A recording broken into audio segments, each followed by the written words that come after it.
Buongiorno e benvenuti ad un nuovo appuntamento della nostra rubrica di informazione e promozione realizzata con i fondi della sottomisura 3.2 del PSR Basilicata 2014-20.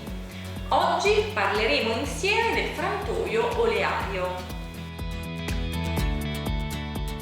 Una volta arrivate in frantoio, le olive vengono immesse in un macchinario per essere sottoposte al processo di defogliazione e quindi di lavaggio con acqua potabile, che serve ad eliminare eventuali insetti presenti tra le olive oppure residui di terra.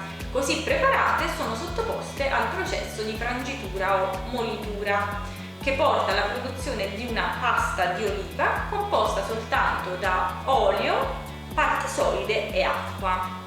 Come abbiamo già detto, la frangitura può avvenire secondo due tipi diversi di lavorazione: la lavorazione a ciclo continuo, tipica dei frantoi moderni, o la lavorazione a ciclo discontinuo, detta anche tradizionale. La lavorazione tradizionale si esegue con l'utilizzo di macine di granito, dette anche molazze, che schiacciano le olive con il loro peso e danno origine alla pasta di oliva. La lavorazione a ciclo continuo, invece, prevede l'utilizzo di dischi rotanti, detti anche frangitori a martello, che presentano il vantaggio di poter frantumare una quantità grande di olive in molto meno tempo, riducendo così il rischio di ossidazione che si potrebbe avere per il contatto della pasta di olive con l'ossigeno.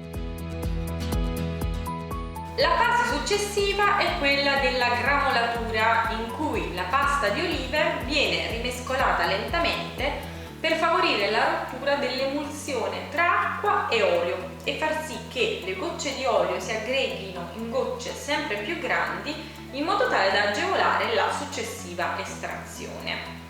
La gramolatura della pasta di olive avviene in delle vasche di acciaio inox a tenuta stagna e spesso con l'utilizzo dell'azoto, in modo tale da evitare che la pasta di olive venga in contatto con l'ossigeno e quindi inizi ad ossidarsi.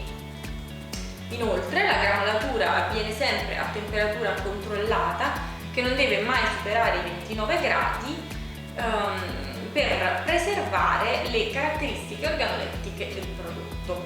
Il processo di gramolatura dura all'incirca 30 minuti. Siamo arrivati quindi alla fase più importante del processo di lavorazione delle olive nel frantoio, e cioè la fase di estrazione, che porta alla separazione delle parti che compongono la pasta di olive, cioè olio, acqua e sansa. Anche l'estrazione può avvenire in due modi diversi, secondo il metodo tradizionale, quello cioè discontinuo, oppure secondo il metodo moderno, detto anche continuo.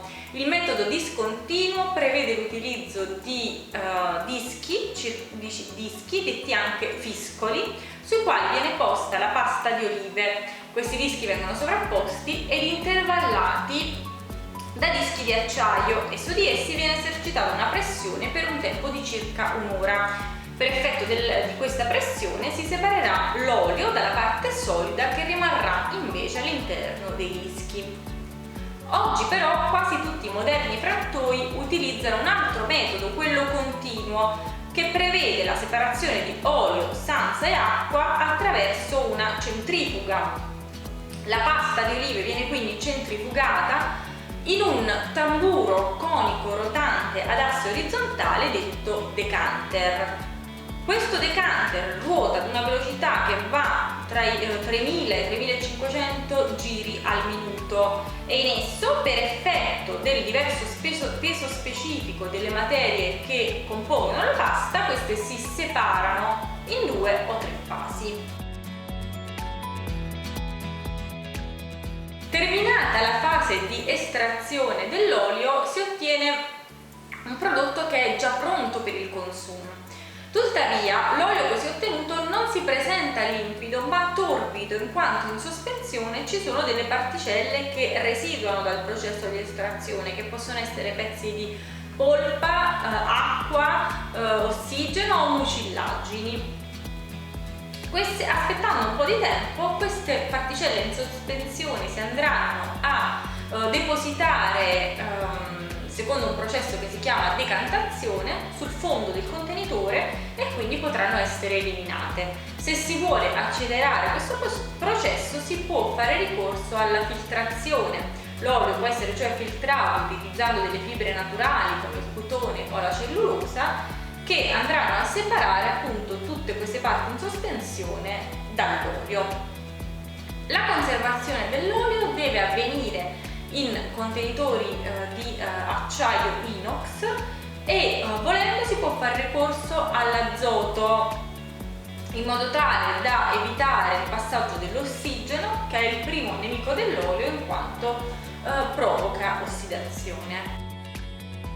Chiudiamo così questa puntata della nostra rubrica di informazione e promozione dedicata oggi alla lavorazione delle olive nel frantoio oleario. Se questo appuntamento vi è piaciuto, ricordate di mettere like al video e di seguire la nostra pagina.